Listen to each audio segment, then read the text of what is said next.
이 제자도에 대한 말씀을 하기 전에 마태복음 5장에 보면 산상수훈에 심령이 가난한 자는 복이 있나니 천국이 저희 것이라 이제 이렇게 말씀하죠. 심령이 가난한 자가 뭔가 헬라어 원어상으로 풀어보면 더 정확한 번역은 영적으로 가난한 자는 복이 있다, 이제 이런 뜻입니다. 그러면 영적으로 가난한 자가 어떤 자를 말하는가? 오늘 말하고자 하는 핵심은 이겁니다. 내가 할 수 있음에도 불구하고 하나님이 함께 하지 않으면 안 된다고 말하는 사람입니다. 뭐라고요? 이걸 꺼버리면 좋겠어요.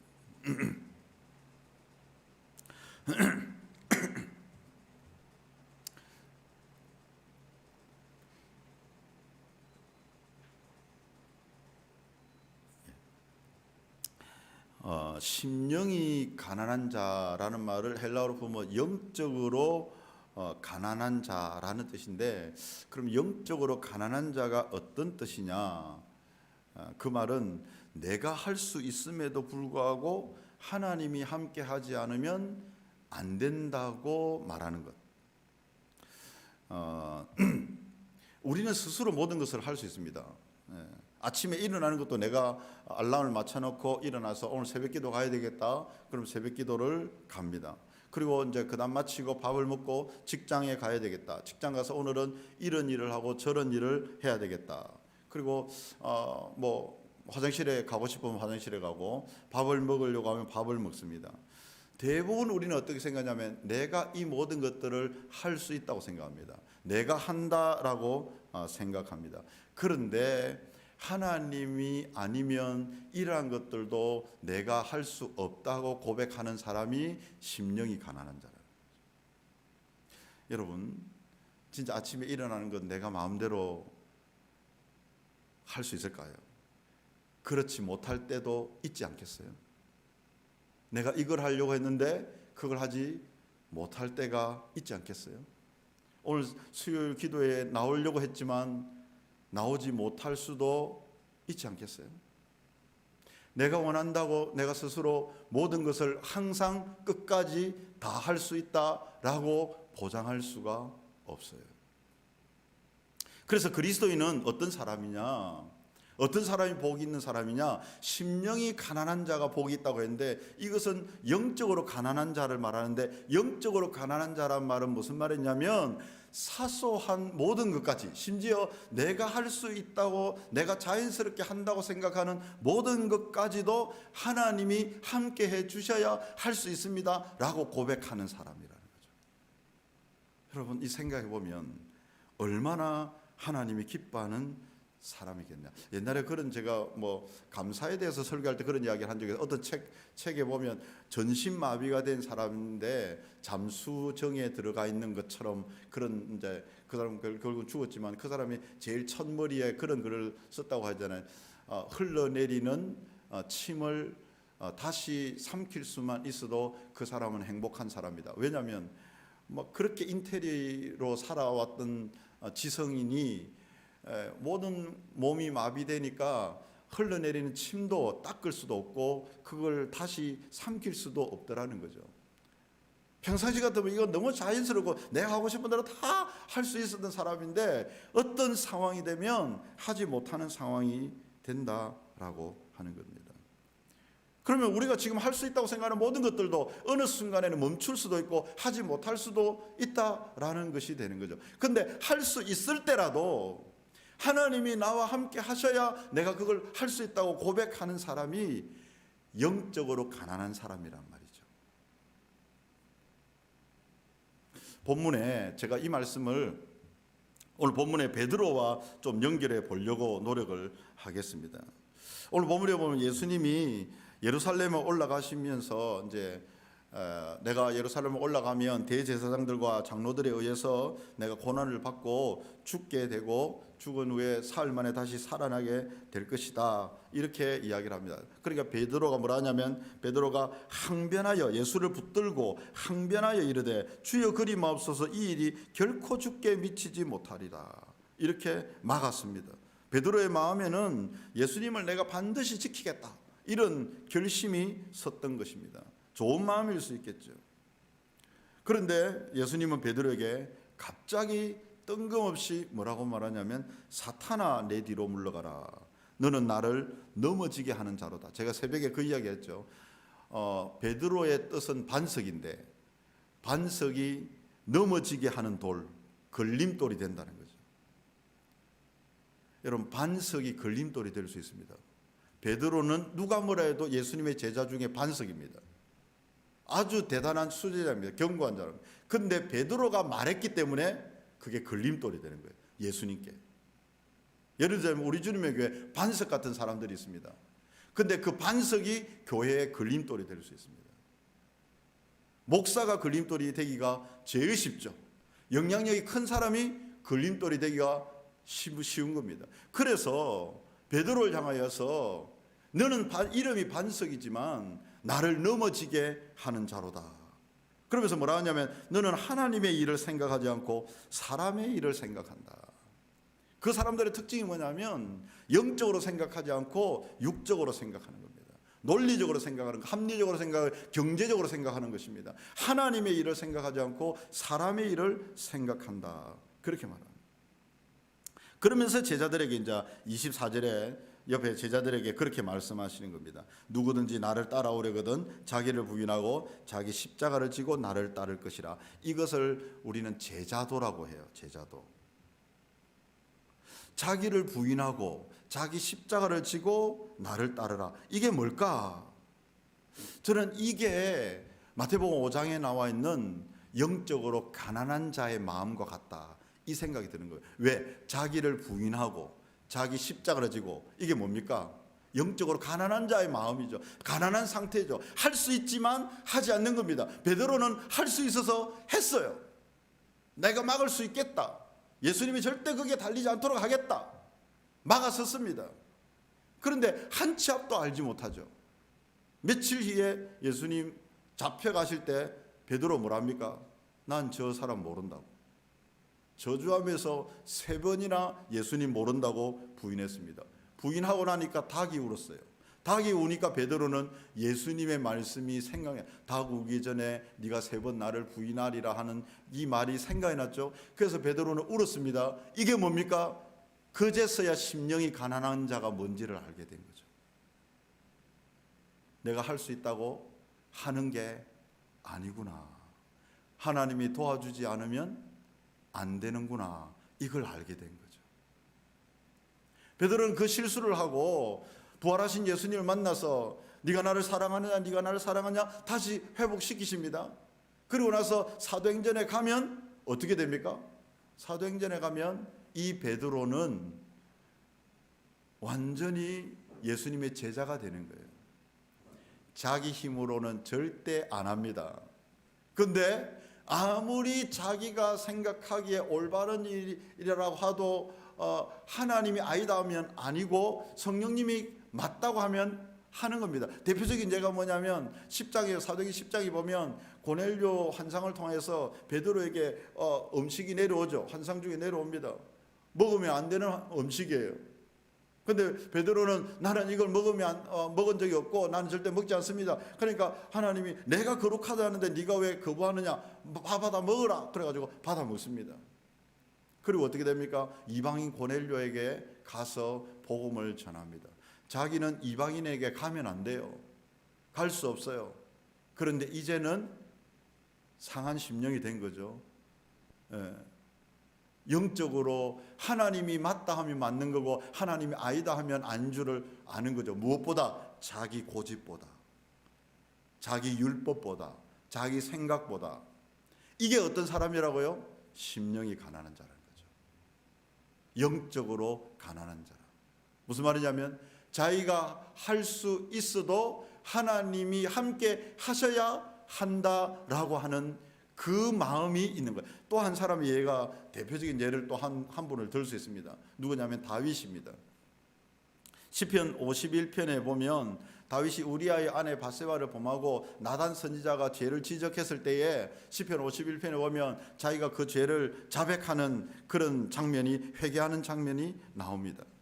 여러분, 저는 시편 51편을 보면서 다윗의 구구절절한 마음이 그대로 전달되었어요. 여러분, 다윗은 왕입니다. 여자 한 명쯤은 자기 아내로 좀 마음대로, 이전에 그런 적도 별로 없잖아요. 한번 가질 수 있잖아요. 조금만 힘이 세면 누구나 다 가질 수 있는 거예요. 그리고 그 남편을 전쟁터에 보내가지고 죽게 하는 것도 그거는 뭐 별 큰 일이 아닙니다. 그런데 하나님께서 나단 선지자를 통해서 죄를 지적을 한 게 돼요. 그러니까 다윗은 그 앞에서 꼬꾸라지고 어린아이처럼 자복하고 회개를 합니다. 하나님이여, 내 속에 정직한 영을 내게 주시고 정한 마음을 창조해 주시고 나를 주 앞에서 쫓아내지 마시고 주의 성령을 내게서 거두지 마소서. 이렇게 하면서 뒷부분의 17절에 가면 이렇게 이야기합니다. 하나님께서 구하시는 제사는 상한 심령이라. 하나님이여, 상하고 통회하는 마음을 주께서 멸시하지 아니하신다. 아란 거죠. 심령이 가난 자가 뭡니까? 상한 심령이 뭡니까? 자기가 할 수 있어도 하나님이 함께 하시지 아니하면 할 수 없다라고 생각하는 겁니다. 그걸 깨달은 겁니다. 다윗도. 내가 모든 것들을 당연하게 모든 것들을 할 수 있는 그런 거지만 하나님이 함께 하지 않으면 내가 이걸 못한다고 어린아이처럼 고백하는 거예요.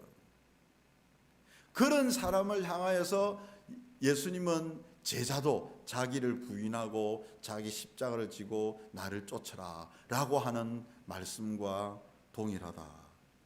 저는 그렇게 보아집니다. 여러분은 어떻습니까? 혹시 내가 할 수 있는데 하나님 때문에 하지 않는 것 있습니까? 내가 하기 싫은데 하나님 때문에 하고 있는 것 있습니까? 이 사람은 심령이 가난한 사람입니다. 이 사람이 자기를 부인하고 자기 십자가를 지고 예수님을 따라가는 사람이에요. 그래서 그 사람에게는 항상 뭐가 있습니까? 눈물이 있습니다. 왜? 나를 부인해야 되니까. 내 몫에 태인 십자가가 있으니까. 나를 부인한다는 것은 내가 할 수 있는데도 안 하는 것이에요. 내 십자가를 지는 것은 내가 할 수 없는데도 내가 하는 거예요. 그러다 보니까 십자가를 지고 가면 눈물이 나는 거예요, 자꾸. 왜? 주님이 함께 하지 않으면 이건 내가 어린아이처럼 할 수 없다고 고백할 수밖에 없기 때문에. 여러분, 거꾸로 말하면 베드로가 주님 안 됩니다, 내가 막아줄게요, 이렇게 말하는 것은 자기 일입니다. 자기 힘입니다. 자기 지식이죠. 우리도 그런 거 많이 말합니다. 내 교회를 위해서 내가 부흥을 위해서 내가 이것도 하고 저것도 하리라 막 이렇게 합니다. 그런데 그거는 심령이 가난한 자의 마음은 아니에요. 자칫 잘못하면 교만으로 이어집니다. 그래서 예수님은 베드로에게 네가 하나님의 일을 생각하지 않고 네 일을 생각하는도다. 왜 예수님의 제자는 예수님 따라가면서 성공하고 성취하고 막 이렇게 되는 게 제자가 아니겠어요? 그런데 왜 자기를 부인하고 자기 십자가를 지고 나를 쫓아라 이렇게 말했겠느냐는 겁니다. 우리는 지금 이 시대에 어떤 시대를 살고 있냐면 내가 모든 것을 할 수 있다고 강조하는 시대를 살고 있어요. 거기다가 돈이 더해지면 더 큰 일을 할 수 있고 권력이 더해지면 더 큰 일을 할 수 있고 그리고 공부를 더 많이 하면 더 많은 범주의 일들을 하나님의 일을 성공할 수 있고 크게 확장할 수 있다 이렇게 말합니다. 그리고 그 사람을 향해서 간정에 세우고 그 사람을 향해서 강한 사람이다, 뛰어난 사람이다, 주의 종이다 역시 이렇게 이야기를 합니다. 지금 한국 교회의 정치적인 상황들, 나라와의 상황들을 보면 이 시국에 대처하는 기독교의 모습들 보면 좀 복잡합니다. 기독교의 힘을 보여주자 이런 생각들이 있어 보입니다. 세상이 우리를 무시하지 못하게 하고 교회를 건드리지 못하게 하고 교회를 무너뜨리지 못하게 하고 성도들을 핍박하지 못하게 하자 이런 느낌입니다. 물론 그렇게 하지 못하도록 해야 되는 게 맞다고 생각해요. 그런데 그에 대처하는 우리의 방법이 그들과 똑같은 힘의 원리는 아닌가? 예수님을 막아서는 베드로와 같지 않은가?